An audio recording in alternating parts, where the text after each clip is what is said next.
I'm so tired of being power up Wesley. Well, I'm awake but concentration. I just woke in. Phone is ringing. The lights are all the time. Well, I don't know what's cold is cool and what's cold is mine. Well, I just don't know. Should've said, should've see what we said. Should've said, should've break away. Should've said, should've see what we said. Should've said, should've break away.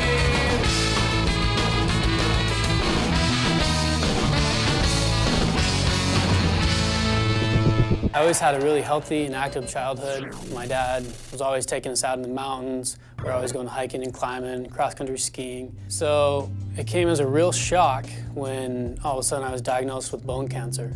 And even though the doctors said that most of the things I wanted to do would be impossible with a prosthetic knee, I somehow felt like I would be able to make them possible. For a long time, I've kind of felt like I'm the one who's saying, hey, we can push it to a new level, we can go further. And I come here and there's hundreds of other people with disabilities that are pushing it to levels that I hadn't even thought of yet. And it's just this incredible experience of meeting all these people that are all here to say, we're not gonna sit down and take it anymore. We're gonna do it. I want my life to shine as an example to people that go through the same things I do. And when they're faced with those decisions, they don't feel the same hopelessness that a lot of people feel.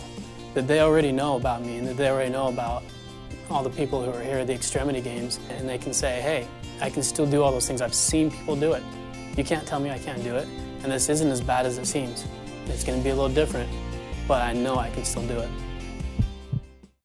And what we have seen in this 40 years is a virtual revolution in the development of prosthetics and adaptive equipment. And the result has been an absolute explosion in the amount of activities and the quality of life for people with amputations and others with disabilities. The College Park's O&P Extemity Games are a perfect example of how far we've come. We can now talk about amputees skateboarding, wakeboarding, rock climbing, BMX biking. These are pretty on-the-edge sports, and yet they're out there doing them. We started reaching out and serving the severely wounded service members who were coming back with amputations and other disabilities. And our Wounded Warrior Disabled Sports project was able to bring some of the wounded soldiers down here and Marines down here so they can experience it. I was a reservist. I joined the Army right after high school.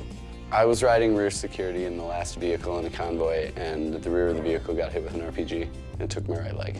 When you're sitting in a hospital bed with a TV next to you this big and that's all you have all day, it's hard to see the outside world. It's hard to see a future.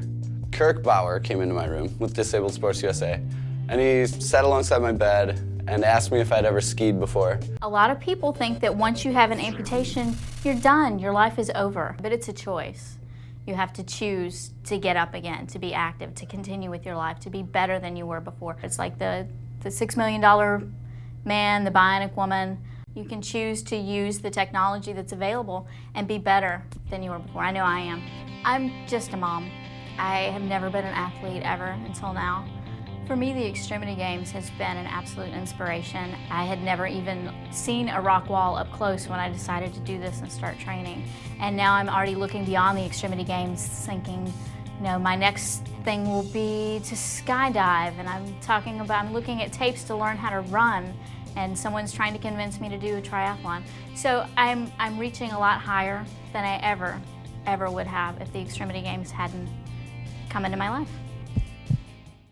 Should've said, should've, should've seen